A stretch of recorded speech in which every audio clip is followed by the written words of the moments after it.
Listen, most people don't lose because they're lazy. They lose because they're thinking wrong. They wake up every day reacting instead of deciding. They move off emotion instead of strategy. They inherit beliefs they never chose and then wonder why their life feels small. Nobody ever sat them down and said, this is how you're supposed to think when pressure hits, when money is tight, when the vision feels far away. So today, I'm not here to motivate you for a moment. I'm here to rewire how you process life. Because when you learn how to think correctly, discipline gets easier, decisions get clearer, and progress stops feeling random. Your circumstances don't change first, your thinking does. Let me show you how.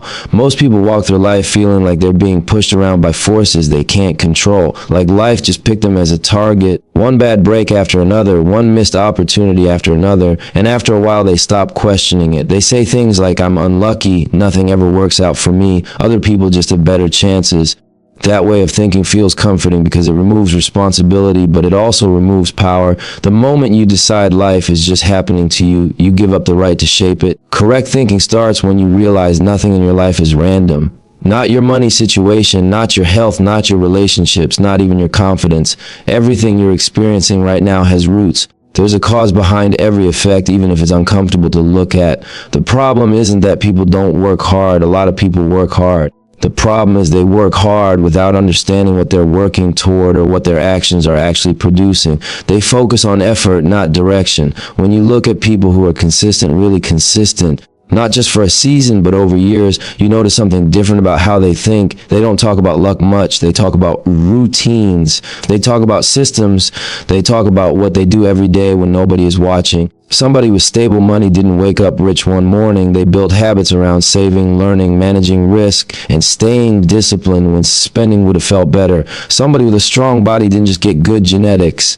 They showed up to workouts when motivation was low. They watched what they ate when temptation was high, and they did it long enough for results to compound. Science backs this up. Researchers from University College London found it takes around 66 days on average for a habit to become automatic. That means most of what you're dealing with right now is delayed feedback. You're not living in the results of yesterday. You're living in the results of months or even years ago. That's hard for people to accept because it means you can't fix everything instantly.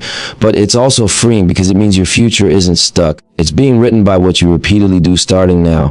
Think about the person who says they're broke but spends 3 or 4 hours every night scrolling, watching, consuming.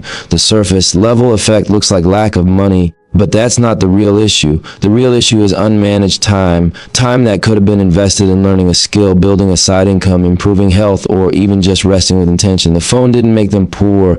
The habit did. And habits don't form overnight. They form quietly, one decision at a time until the outcome feels permanent. This is where most people get stuck. They focus on the effect and ignore the cause.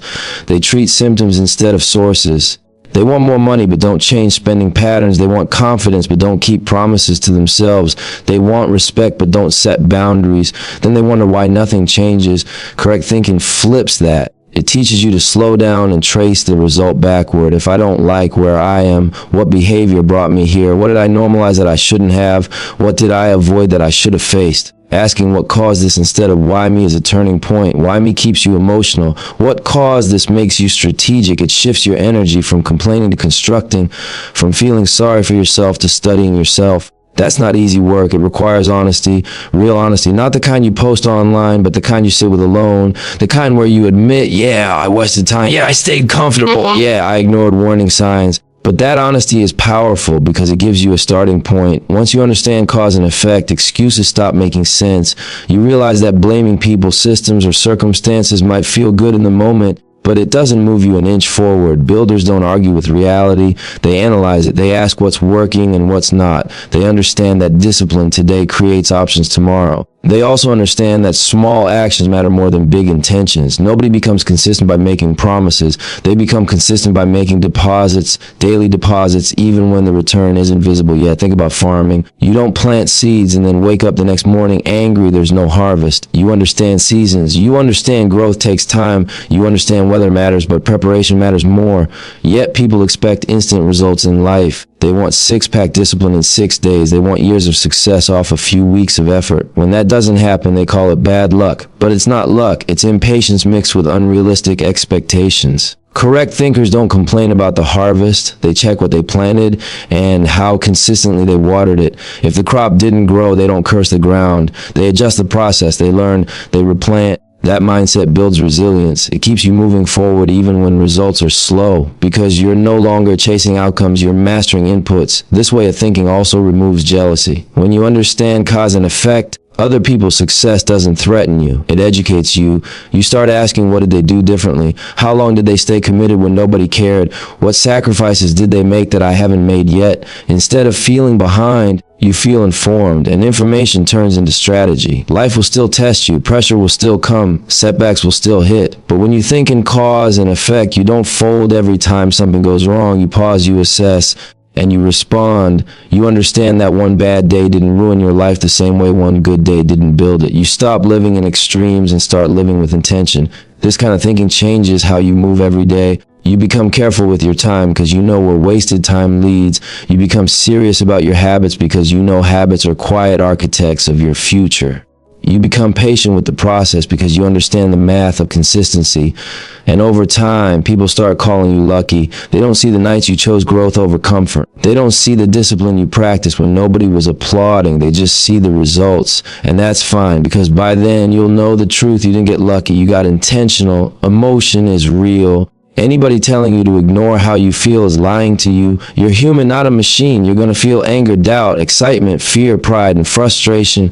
Those emotions come fast and loud, especially when pressure shows up. But here's the truth most people never learn early enough. Emotion is temporary, and decisions live long after the feeling fades. One moment of uncontrolled emotion can shape years of your life. Most bad decisions aren't made because people are stupid. They're made because people are emotional and try to justify it afterward. They quit when it gets hard and call it self-care. They spend money they don't have and call it treating themselves. They say something reckless and call it being real. Emotion dresses itself up as logic, and if you don't train your mind, you'll fall for it every time. Think back to moments you regret. Really think about them. Chances are you weren't calm. You were tired, angry, hurt, insecure, or excited. You were in a feeling, not in clarity. And once the feeling passed, the consequences stayed. That's how people sabotage their own future without realizing it. Not through one big mistake, but through a pattern of emotional reactions. High performers feel everything you feel. They get nervous before big moments. They get frustrated when progress is slow. They get angry when disrespected. The difference is not emotional absence. The difference is emotional control. They don't let feelings grab the steering wheel. They acknowledge the emotion. Then they decide anyway. Look at elite athletes in the biggest moments. Stadium full, crowd screaming, pressure heavy, clock ticking down. That environment is designed to overwhelm you. But what do the great ones do? They slow down. They control their breathing. They lock back into fundamentals they've practiced thousands of times. They don't rush just because the moment is loud. That's not talent. That's training the mind to function under stress. That same principle applies to everyday life. Pressure doesn't just show up on a scoreboard. It shows up and builds relationships, careers, and self-doubt. Real pressure is getting disrespected and wanting to react. It's waking up tired and wanting to quit. It's seeing slow progress and questioning the whole plan. If you let emotion decide in those moments, you'll keep restarting your life at the same level. In real life, separating emotion from decision making looks simple, but it's not easy. It looks like not quitting a job on a bad day. Knowing one tough shift doesn't define your entire future. It looks like not responding immediately to disrespect. Understanding that silence can protect opportunities you haven't reached yet. It looks like sticking to the plan when results aren't visible. Trusting that consistency always beats impulse. Most people don't fail because the plan was wrong. They fail because they couldn't sit with uncomfortable feelings long enough for the plan to work. They wanted progress to feel good the whole time, but growth is uncomfortable by design. If it was easy emotionally, everybody would be winning. Correct thinking says, I'll feel this later. Right now, I execute. That doesn't mean suppressing emotions forever. It means scheduling them instead of letting them run wild. You can feel later, you can vent later, you can break down later. But in the moment of decision, you operate from discipline, not mood. There's a reason the most consistent people don't make decisions when they're angry or excited. Neuroscience shows strong emotions reduce activity in the prefrontal cortex, the part of the brain responsible for reasoning and long-term planning. That means when emotions spike, your ability to think clearly drops. Knowing that gives you an advantage. You learn to pause instead of react. You learn to wait before responding. You learn that not every feeling deserves an action. Think about money. How many people sabotage their finances emotionally? A bad day turns into impulsive spending. A feeling of insecurity turns into trying to impress. A moment of boredom turns into buying things that add no real value. The emotion passes, the bank balance doesn't recover as easily. Over time, that pattern becomes a lifestyle. Think about relationships. How many connections get destroyed not by big betrayals, but by emotional reactions, words said in anger, messages sent without thinking, ego-driven responses that could have been avoided with patience. Once something is said, it can't be unsaid. Emotion doesn't pay that price, you do. This is why emotional discipline is self-respect. When you control your reactions, you're protecting your future self. You're saying, I care enough about where I'm gonna not let a temporary feeling ruin long-term progress. That mindset builds quiet confidence. You stop being easily triggered because you understand what's at stake. Over time, people will notice something different about you. They'll say you're calm under pressure, that you don't panic, that you move with intention. What they're really noticing is that you don't let emotions make your choices for you. You feel them, but you don't follow them blindly. This doesn't mean you become cold or detached. It means you become grounded. You stop letting every mood rewrite your direction. You stop sabotaging momentum for momentary relief. You stop turning bad days into bad decisions. When you master emotional control, life starts to open up. Opportunities last longer because you don't self-destruct. Progress becomes steady because you don't quit emotionally. Respect increases because people trust your consistency. Most importantly, you start trusting yourself. And when you trust yourself, discipline becomes easier, focus becomes sharper, and the future stops feeling fragile. Emotion will always knock. That's part of being alive. But when you learn to separate how you feel from what you do, you stop living at the mercy of the moment. And that's when you stop sabotaging your own future and start building something that lasts. We're living in a time where everything is built for speed. Fast money, fast opinions, fast attention, fast results. People want proof immediately or they lose interest. If it doesn't pay right now, if it doesn't feel good right now, if it doesn't get applause right now, they move on. That pressure is everywhere, and if you're not careful, it trains your mind to think small. It convinces you to trade long-term freedom for short-term comfort without even realizing it. Most people don't fail because they lack talent or opportunity. They fail because they keep choosing what feels good today over what builds power tomorrow. They want results now, money now, validation now. They want the lifestyle without the patience. But anything that actually lasts takes time. Real growth doesn't rush. Real success doesn't announce itself early. It builds quietly while everybody else is distracted by quick wins. Think about how many people quit right before momentum would have shown up. Not because they couldn't continue, but because they couldn't see immediate proof. They started a routine, stayed with it for a few weeks, didn't see dramatic change, and decided it wasn't working. What they didn't understand is that most progress is invisible at first. Foundations don't look impressive, but they determine how high you can build. There's a reason certain stories stand out when you study long-term thinkers. Jeff Bezos once talked about how Amazon didn't turn a profit for years. Years while people laughed, doubted, and wrote headlines saying the company would fail. The focus was never on impressing the moment. The focus was positioning infrastructure, scale, systems. Short-term profits were sacrificed for long-term dominance. That kind of thinking looks crazy to people who only see today, but history rewards it. That same principle applies at every level of life. You don't need to be running a tech company to think long-term. You just need discipline and vision. Correct thinking doesn't ask, how does this feel right now? It asks, what does this choice cost me in 5 years? That question alone can save you from years of regret. Skipping the gym feels good in the moment. Extra sleep, extra comfort, no discomfort today. But the cost shows up later in low energy, poor health, and lack of confidence. Saving money feels uncomfortable now. It means saying no, delaying pleasure, and feeling restricted. But later it buys you options to move, to invest, to breathe easier when life hits hard. That's the trade most people don't want to make because the reward isn't instant. Short-term thinking keeps you stuck in cycles. You get paid, you spend it. You feel motivated, you get tired, you stop, you get attention. You chase more attention even if it pulls you off course. It feels like movement, but it's really just motion. Long-term thinking creates direction. Every move connects to a bigger picture. Every sacrifice has a purpose. Long-term thinkers learn to delay gratification without feeling deprived. They understand that saying no today is how you say yes to a bigger future. They don't need constant validation because they're invested in something deeper than applause. While others are broadcasting every move, they're building in silence. While others are chasing trends, they're developing skills. While others are flexing outcomes, they're mastering process. This mindset changes how you handle pressure. When you think long-term, a bad week doesn't break you. A slow month doesn't discourage you. You zoom out. You remember why you started. You understand that consistency beats intensity every time. You stop making emotional decisions based on temporary discomfort and start making strategic decisions based on where you're headed. Think about relationships, careers, and personal growth. Short-term thinking ruins all three. People chase excitement instead of stability. They jump jobs for quick money without considering skill growth.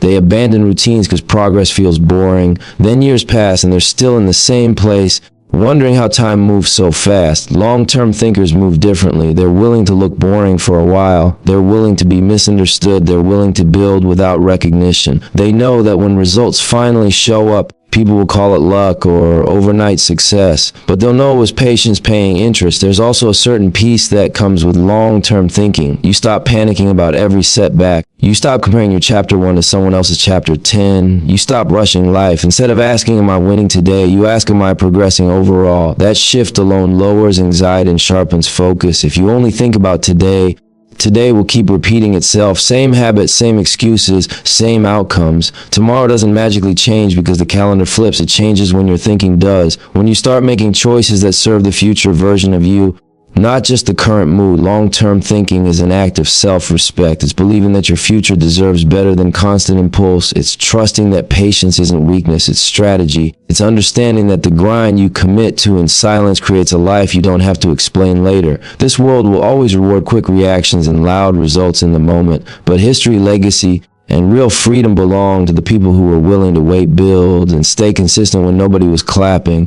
When you train your mind to think long-term in a short-term world, you stop chasing moments and start creating a future that actually lasts. Your mind is a filter, whether you realize it or not. Every word you hear, every image you see, every conversation you sit and passes through that filter and leaves something behind. Over time, that buildup becomes your perspective. Not your potential, not your intelligence, but what you consistently consume.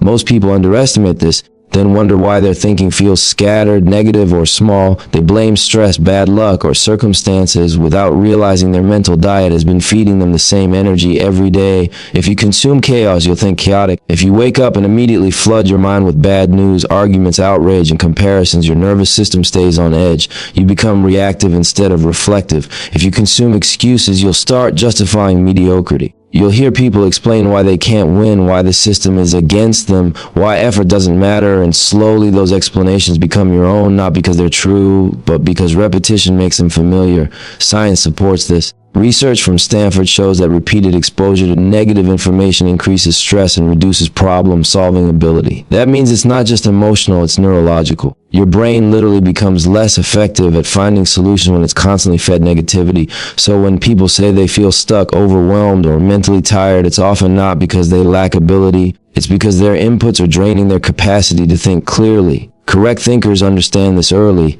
They guard their inputs the same way they guard their money or time. They don't let random opinions rewrite their self-image.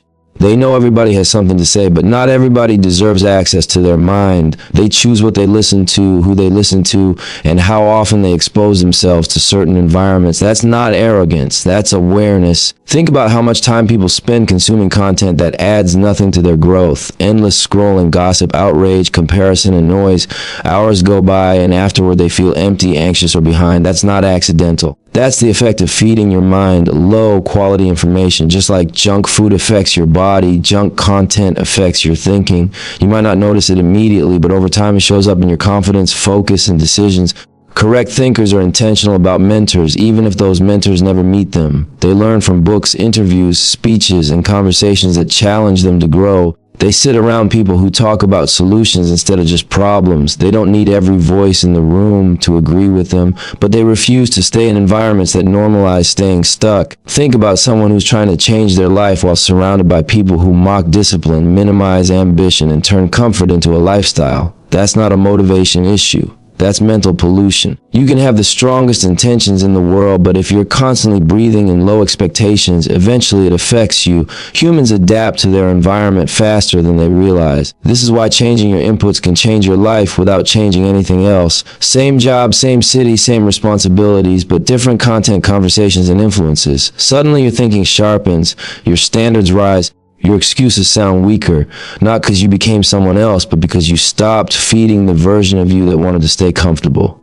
When you change what goes in, your thinking elevates automatically. You start seeing opportunities instead of obstacles. You start hearing possibility instead of limitation. You start believing growth is normal instead of rare. That shift doesn't come from hype. It comes from consistent exposure to ideas that stretch you. Pay attention to the people you talk to the most. What do they focus on? Complaints or solutions? Growth or gossip? Fear or execution? Over time, those conversations shape your internal dialogue. What you hear becomes how you think, and how you think becomes how you move.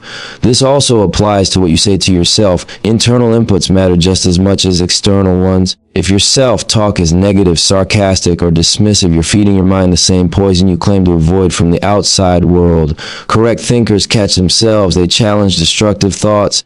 They replace them with language that supports progress, not perfection. Protecting your mind doesn't mean avoiding reality. It means choosing perspective. It means understanding that being informed is different from being consumed. You can know what's happening in the world without drowning in it. You can acknowledge problems without letting them define your outlook. That balance is power.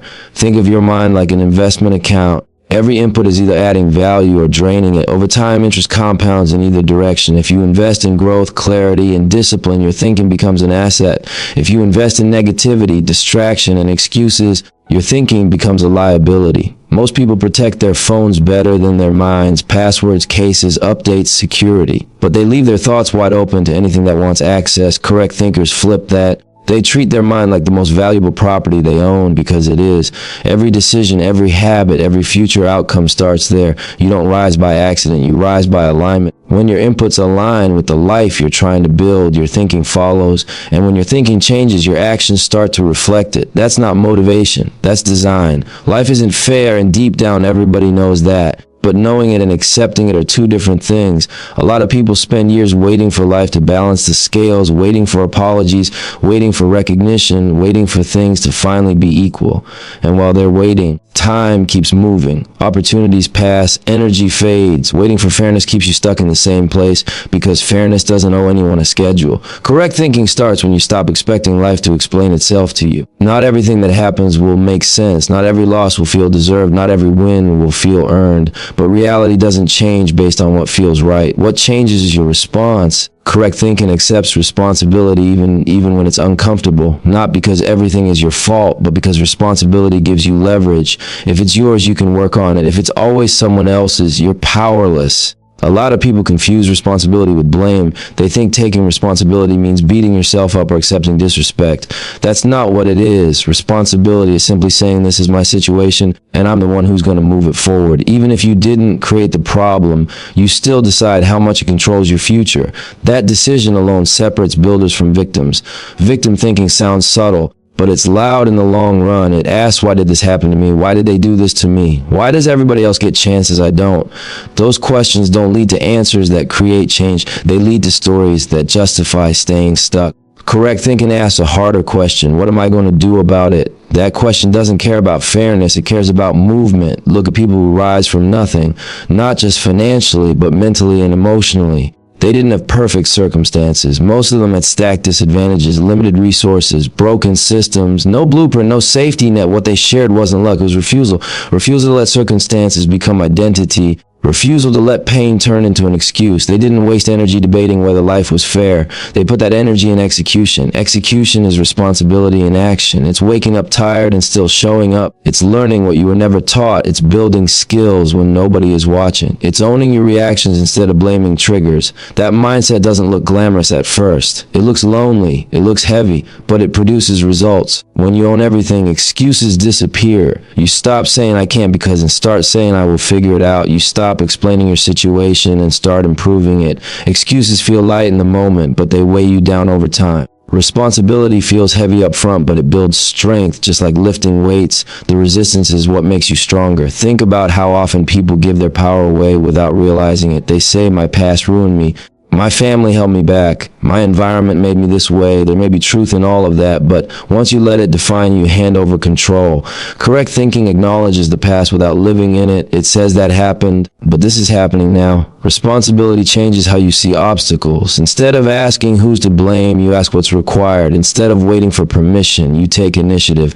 Instead of complaining about lack of support, You become self-supported. That shift is uncomfortable because it removes excuses, but it's also freeing because it puts the outcome back in your hands. There's a reason responsibility scares people. It removes the safety of blame. When you take responsibility, failure hits differently. You can't hide from it, but neither can success. When you win, you know it wasn't luck, it was effort, it was discipline, it was consistency. That builds real confidence, not borrowed confidence. Responsibility also changes how you carry yourself. You stop looking for validation, you stop explaining your moves, you stop waiting for people to understand your vision. You understand that results speak louder than fairness ever could. Over time, people start treating you differently, not because you demanded respect, but because responsibility commands it. This mindset doesn't mean you ignore injustice or pretend systems don't matter. It means you don't let them stop you. You work within reality instead of arguing with it. You find paths where others see walls. You adapt, adjust, and keep moving. That's not weakness, that's strategy. The weight of responsibility builds strong shoulders. It builds resilience, it builds clarity, it builds patience. You become harder to break because you stop relying on external conditions to stay motivated. You become steady, reliable, dangerous in the best way. At some point, everyone has to choose. Either you wait for life to treat you better or you take ownership and build something regardless. One path feels easier emotionally. The other creates freedom. Responsibility isn't fair. It doesn't care about excuses, but it works. When you stop asking life to be fair and start asking yourself to be accountable, progress accelerates. Not overnight, not without struggle, but steadily. And that steady progress is what turns pressure into purpose and pain into power. Thinking correctly won't make life easy. It will make life intentional. You'll stop reacting and start designing. You'll stop chasing motivation and start relying on discipline. You'll stop hoping for change and start creating it. The moment you upgrade how you think, your actions follow, your habits align, and your results catch up. This isn't about being perfect. It's about being aware. Because once you see how your mind works, you stop being controlled by it, and that's when everything starts to shift.